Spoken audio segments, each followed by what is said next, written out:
آپ کو براہ راست لیے چلیں گے کراچی، جہاں پر وفاقی وزیر اطلاعات فواد چودھری میڈیا سے گفتگو کر رہے ہیں۔ ہی نہیں دیتا کہ ہم ایک خاص حد سے زیادہ آکسیجن سپلائی کر سکیں، یعنی اگر ہم باہر سے منگوا بھی لیں گے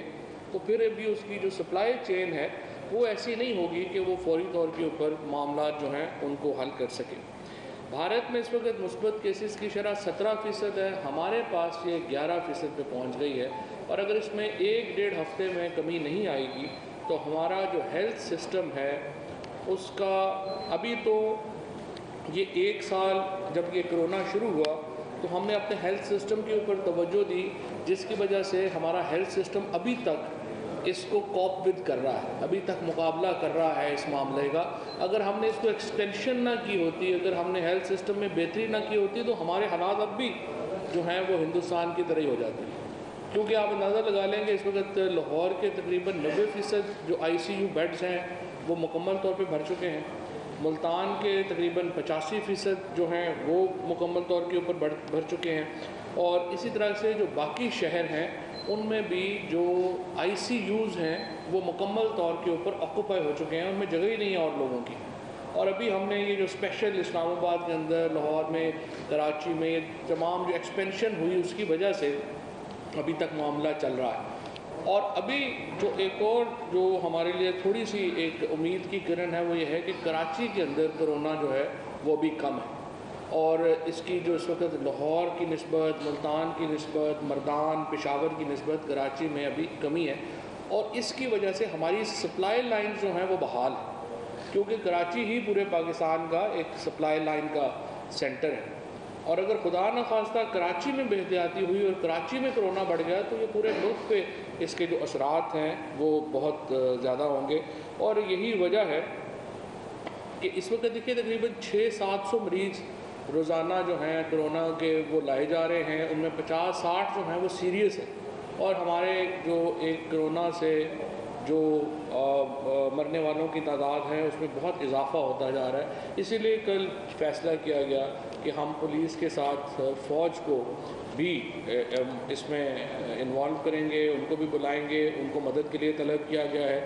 کیونکہ SOPs کے اوپر جو عمل درآمد ہے وہ صرف 21% ابھی تک ہو رہا تھا، اور 21% عمل درآمد کا مطلب یہ ہے کہ 79% جو ہماری آبادی ہے وہ SOPs کے اوپر عمل نہیں کر رہی، اور 77% جو کرونا ہے وہ اربن سینٹر سے پھیل رہا ہے۔ تو ہم جس طرح سے دیکھتے ہیں کہ جو شاپنگز ہو رہی ہیں، اس کے بعد جو ہمارے کھانے پینے کی جو ہماری ایک میلے ٹھیلے لگ جاتے ہیں شام کو، اس کی وجہ سے ہمارا جو اربن سینٹرز ہیں ان میں کرونا بہت تیزی سے پھیلا ہے۔ اسی لیے حکومت نے فیصلہ کیا ہے کہ پہلے انڈور ڈائننگ بند تھی، اب آؤٹ ڈور ڈائننگ بھی جو ہے اس پہ مکمل پابندی لگائی جا رہی ہے، اور اس کے ساتھ حکومت خصوصی مراعات کا اعلان کر رہی ہے جو ہمارے ڈیلیوری کمپنیز ہیں ان کے لیے، تاکہ جو شاپنگ ہے اور جو کھانے پینے کی جو اشیاء ہیں، لوگ بجائے اس کے کہ گھر سے نکلیں اور باہر جا کے خود لیں، وہ ڈیلیوری کمپنیز جو ہیں ان کو جو ہے وہ استعمال کریں اور گھر بیٹھے آپ شاپنگ کریں، تو اس کا فائدہ جو ہے وہ زیادہ ہوگا۔ ہماری پوری کوشش ہے کہ جس طرح پہلی لہر جو ہے اس سے ہم نے نپٹا، دوسری لہر سے نپٹا، اسی طرح سے ہم جو تیسری لہر ہے اس سے بھی ہم جو ہے وہ اس وقت جو ہے وہ تقریباً نبٹ سکیں۔ اور تھوڑا سا میں آپ کو یہ بھی بتا دوں، گجرانوالہ میں اس وقت 88% وینٹیلیٹر جو ہیں وہ آکوپائڈ ہیں، ملتان میں 85%، لاہور میں 83% اور مردان میں 60% وینٹیلیٹرز جو ہیں وہ آکوپائڈ ہیں۔ آکسیجن بیڈز جو ہیں وہ گجرانوالہ میں 85%، پشاور میں 77%، سوابی میں 71% اور مردان میں 68% جو ہیں وہ اس وقت جو ہیں وہ آکوپائڈ ہیں۔ 24 اپریل کو پاکستان میں کل جو کووڈ کیسز تھے وہ 86,529 تھے، ان میں پنجاب میں سب سے زیادہ ہیں 23,590، سندھ میں 12,786۔ KP کا ہمارے لیے بہت ایک ورنگ سچویشن ہے، کیونکہ KP میں کئی جگہوں کے اوپر جو کرونا کی ریشو ہے وہ 40% تک بھی پہنچ گئی ہے. مثلا مردان جو ہے وہاں پہ تقریباً اس وقت 40% کے قریب جو ہے وہ ریشو جو ہے وہ پہنچ گئی ہے. بلوچستان اور گلگت بلتستان کی صورتحال نسبتاً باقی ملک سے جو ہے وہ بہتر ہے، اور اس کی وجہ سے ہمارا ایک اوور آل جو ہماری ایک سال کی، جیسا میں نے کہا کہ جو تیاری تھی، اس کی وجہ سے ہمارا اس وقت سچویشن جو ہے وہ ابھی تک اتنی خراب نہیں ہوئی ہے. 560 وینٹیلیٹرز اس وقت پورے پاکستان میں جو ہیں وہ آکوپائڈ ہیں، اور ہماری دعا یہ ہے کہ اس وقت یہ جو ہماری جو کرونا کی یہ لہر ہے وہ جلد اس ہفتے نیچے آئے، اور خصوصاً کراچی جو ہے وہ اس لہر سے بچ سکے. اور جہاں تک اس وقت ہماری حکومت کی جو پوری کوشش رہی ہے، پچھلے 1 سال میں ہم نے پوری کوشش کی کہ جو کرونا کے جو معاملات ہیں اس میں کمپلیٹ لاک ڈاؤن سے بچا جا سکے. کمپلیٹ لاک ڈاؤن میں ہمارا جو بنیادی مسئلہ آتا ہے وہ آتا ہے کہ جو ہمارے دہاڑی دار ہیں، جو ہمارے غریب طبقہ ہے، اور پھر جو تاجر حضرات ہیں جنہوں نے اسی مہینے میں کمائی کرنی ہے، اگر مکمل لاک ڈاؤن لگا دیں گے تو ان کی جو سچویشن ہے اس کے اوپر بڑے برے اثرات مرتب ہوں گے. جو ہماری اپیل بھی ہے، درخواست بھی ہے تمام اپنے، خصوصاً جو ہمارے تاجر برادری ہے اور جو ہمارے لوگ ہیں جو کہ باقی لوگ اس وقت جو کام کر رہے ہیں، کہ آپ کم از کم اپنے SOPs جو ہیں ان کو فالو کریں، کیونکہ اگر ہم نے الٹیمیٹلی لوگوں کی زندگیاں اگر خطرے میں آئیں گی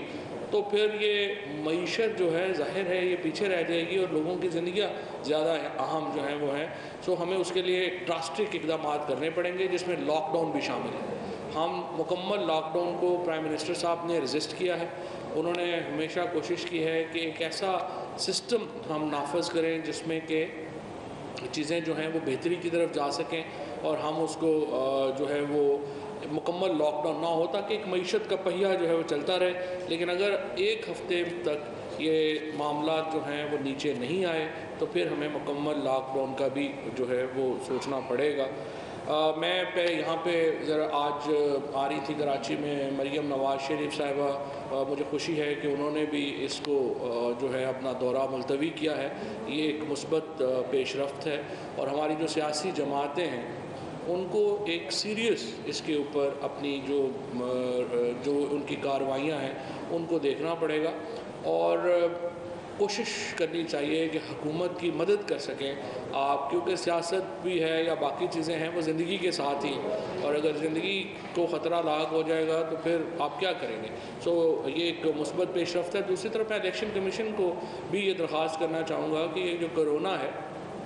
ہمیں الیکشنز ہو رہے ہیں، الیکشن کے ساتھ جو ہے وہ بھی چلتا ہے، لیکن آپ کو بیٹھ کے ایک الیکشن SOPs بنانی چاہیے، اور یہ دیکھنا چاہیے کہ جو پولیٹیکل پارٹیز یا پولیٹیکل لوگ جو کیمپین چلا رہے ہیں وہ کن SOPs کے تحت وہ کیمپینز چلائیں. کیونکہ اس وقت جو بھی انتخابات ہوتے ہیں ان میں ظاہر ہے کہ پولیٹیکل پارٹیز جو حصہ لیں گی، اور وہ ایک روایتی ہمارے ہاں الیکشنز ہوتے ہیں، ان میں گہما گہمی ہوتی ہے، اجتماع ہوتا ہے، جلسے ہوتے ہیں، جلوس ہوتے ہیں. اور ابھی آپ نے دیکھا کہ جو ہندوستان کے اندر کرونا پھیلا ہے اس میں ایک بہت بڑی جو وجہ ہے وہ نریندر مودی صاحب کی الیکشن کیمپین ہے جو انہوں نے رن کی، جس میں انہوں نے لاکھوں لوگوں کو ایڈریس کیا، جس کی وجہ سے ان کے اوپر بھی یہ تنقید ہوئی ہے کہ ان کی جو الیکشن کیمپین ہے اس کی وجہ سے کرونا پھیلا. سو ہمیں یہ یہاں پہ سمجھنا چاہیے کہ یہ جو الیکشن کیمپین ہے اس کو کس طرح الیکشن کمیشن اس کے اوپر غور کرے اور ایک خصوصی SOPs بنائے کہ ان کو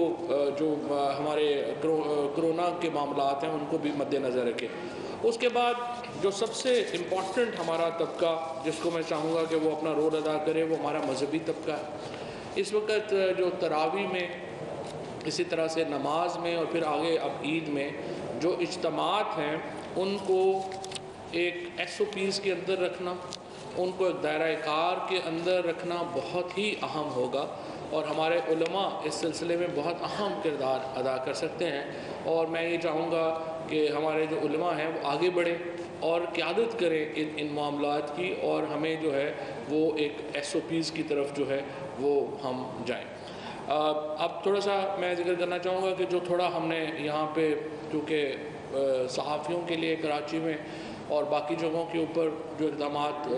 میں لینے کا ارادہ رکھتا ہوں وزیر اعظم صاحب کی ہدایت کے مطابق، پہلی بات تو یہ ہے کہ میں نے تمام پریس کلبز جو ہیں ان سے ہم نے رابطہ کیا ہے. ہمارے جو PIO ہیں وہ اس وقت ان سے رابطے میں ہیں, اور ہم یہ سب چاہتے ہیں کہ جو بھی پروفیشنل صحافی ہیں جو ایک مخصوص مدت سے صحافت کر رہے ہیں, جن کی عمر صحافت میں گزری ہے, ہم ان کو وزیر اعظم صاحب کا جو ہاؤسنگ پروگرام ہے ہم اس میں ان کو شامل کریں, اور ہم کم از کم یہ انشور کر سکیں کہ ان تمام صحافیوں کو اپنا ذاتی مکان جو ہے وہ حکومت جو ہے وہ لے کے دے سکے, اس نظام کے تحت جو ہم نے وزیر اعظم صاحب کا جو کنسٹرکشن پیکج ہے ہاؤسنگ کا اس کے تحت جو ہم نے وضع کیا ہے. اس کے ساتھ ساتھ آپ کو معلوم ہے کہ پوری خیبر پختونخوا کی جو پاپولیشن ہے اس کو صحت کارڈ جو ہے وہ مل چکے ہیں, اب اسلام آباد میں آ رہے ہیں, اور انفارچونیٹلی سندھ حکومت نے ہمارے ساتھ صحت کارڈ کے اوپر اپنا حصہ نہیں ڈالا, جس کی وجہ سے سندھ میں صحت کارڈ جو ہے وہ شروع نہیں ہوا. میں چیف منسٹر صاحب سے کہنا چاہوں گا کہ اپنا جو فیصلہ ہے اس کے اوپر نظر ثانی کریں, اور ہم سندھ میں بھی یہی پروگرام جو ہے صحت کارڈ کا یہ لانا چاہتے ہیں. باقی جو پنجاب میں خیبر پختونخوا میں اس پروگرام کے اوپر عمل درآمد ہو رہا ہے, اور ہم صحافیوں کو ایک خصوصی پیکج کے تحت صحت کارڈ میں لا رہے ہیں جہاں پہ وہ 10 لاکھ روپے تک کا جو علاج ہے وہ مفت حاصل کر سکیں گے اپنے لیے اور اپنے خاندان کے لیے. اور ہم سندھ کے عوام کو بھی یہی سہولت جو ہے وہ لانا چاہتے ہیں, اور ہم چاہتے ہیں کہ جو چیف منسٹر صاحب ہیں وہ اس معاملے کے اوپر غور کریں اور ہمارا جو ہے وہ ہاتھ بٹائیں. اس کے علاوہ ہم نے جو تمام جو پرنٹ میڈیا کا اور جو الیکٹرانک میڈیا کا ایڈورٹیزمنٹ کے ایشوز تھے ان کو ریزالو کرنے کی طرف ہم بڑھ رہے ہیں, اور اس کے بعد اب زیادہ تر جگہوں کے اوپر جو